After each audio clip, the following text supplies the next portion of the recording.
All right. Hello, everybody. Welcome to the Church of Quantism, also known as the Quantism Movement. Today we're going to talk about rituals. We're going to talk about holidays.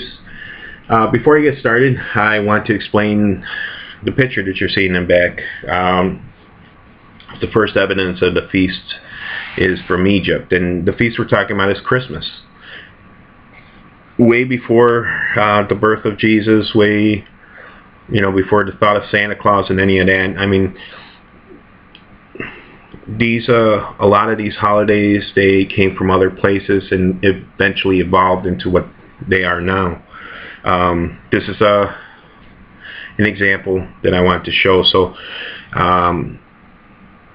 that way you understand where I'm coming from when I'm speaking about the holidays as we go through. So let's talk about our church rituals. So rituals are in place to celebrate a change in one's life. When you graduate from high school or grade school, you have a big ceremony. Graduate from college, you get a diploma. There's usually a party or family get-together afterwards. I mean, the same goes with events concerning the church. So as far as what are we gonna do? We request that male children get circumcised? No, we're not doctors. We're not going to make those recommendations. It's up to the parents and the child's doctor as far as any type of circumcision. Everything I've read, I mean, the church, we're pretty much against female circumcision all the way around. But once again, we are not doctors. We don't think we should have a say-so in any of that. At time of death, we ask. We're not telling. We ask that once you pass away, that any body parts that could help other people, if you could please pass them on. So if your kidneys are good, when you die, pass those on to somebody else. Your eyes are great, pass it on to somebody else. Somebody needs anything, pass it on. And after the body's been taken apart and everything that's needed was pulled out, and that probably recommends cremation, but once again, that's up to the family what they want to do. So as far as that, we're just asking because it goes with our cause to help others. We are going to have a new member ceremony. Many have a baptism they perform, and it's done at any age. We too have a celebration for new members as well. We welcome the new member and say as a group, we do a group prayer thanking God for our new member. The new member cannot be younger than 10 years old because the new member has to declare why they're joining our cause and make clear the commitment to build a better life for his or herself, and a commitment to help build a better future for everybody. If they're not ready at 10 years old, then they don't make that commitment. Maybe they won't be ready till they're 20. It doesn't matter. Whenever they're ready to make that commitment. And if you feel that, as parents, your 10-year-old's not ready to make a commitment to better their own lives and the lives of others, then, that's up to you as well as parents. Really it's going to depend on funds, but it would be nice to do a certificate, making sure to remember the event of them becoming a new member. Afterwards, we celebrate and get to know the member and the commitment that they have done to our cause, and really thank them and make sure to celebrate anniversaries as well. Because we need that time. We need to be proud of what we are doing. Marriage ceremonies, I got scripts in the book as far as how to, perform the marriage ceremonies. I've done a few myself. Marriage ceremonies in the church are between husband and wife. They could be with husband and husband, wife and wife, partners for life. We do look at those alternative lifestyles, and we accept them as, as part of our church. Visitation of the sick.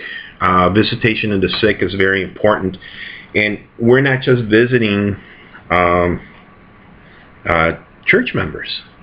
They could be outside the church. As long as we are admitted to come and try to help these people, that's all that we're here to do. This part I'm going to explain a little bit more.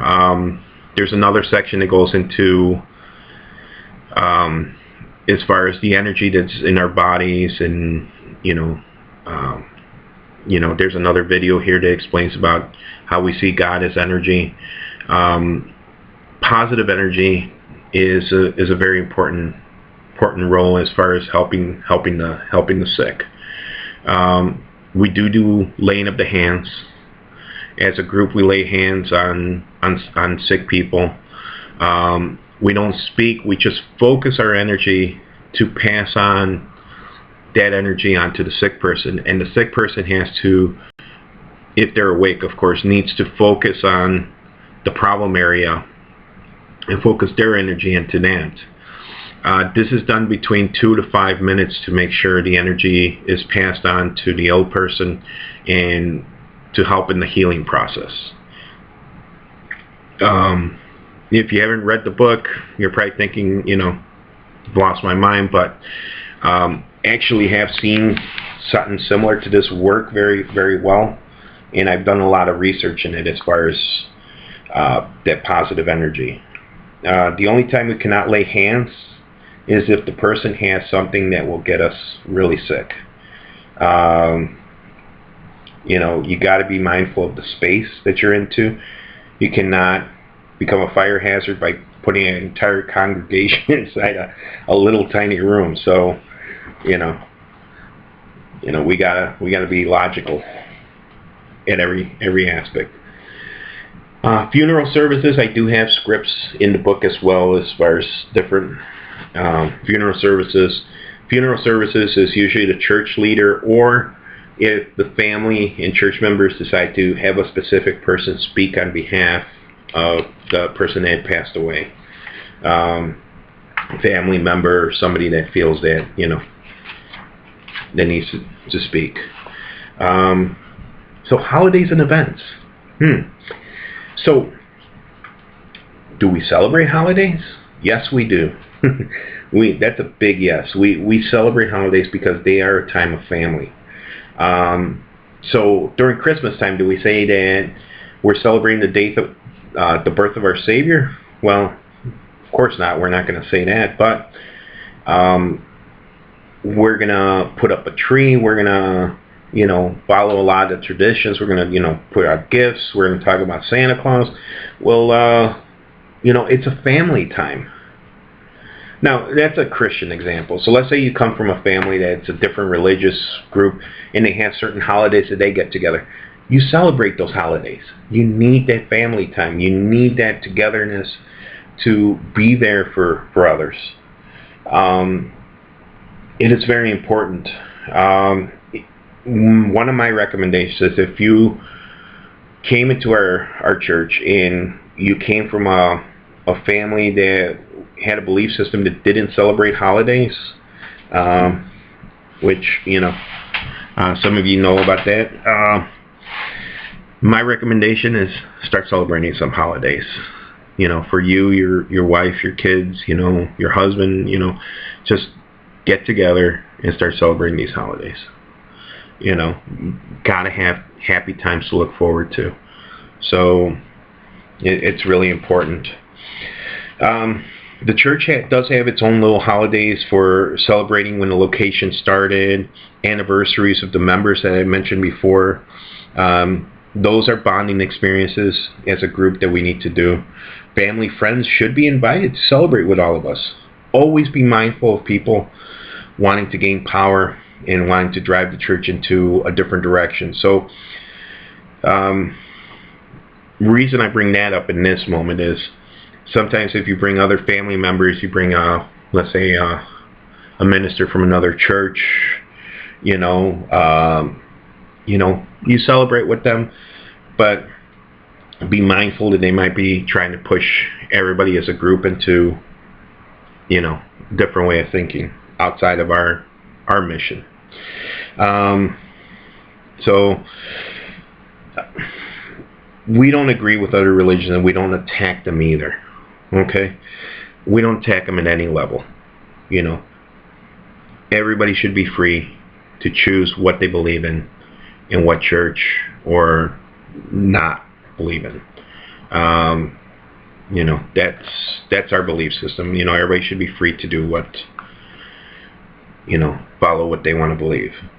Now let's say there's an event, holiday or some sort of an event where we're trying to help somebody, like children, once again, don't have enough for books or things like that for school, or don't have winter jackets, and we get together with a local church and put everything together. We can work together with other groups, other organizations, for the purpose of helping others in that event. The other group is not allowed to take any leadership roles in running our specific events. We're going to be mindful if we're in theirs, but at the same time, we're not going to be preaching their mission, but at the same time, we're not going to be fighting them, if they tell us that we, help arrange things for the event. We got to look at the bigger picture and the greater purpose. That's always been my thing. Never allow other religions or groups to influence our church away from our mission, and that's what we need to be mindful of. Thank you so much. I hope this clarifies as far as our rituals, our holidays, our events. Like I said, there's more detailed in the book as far as specific things to say for the weddings, for the funerals. Didn't think the video needed all those details. So thank you so much, and God bless you.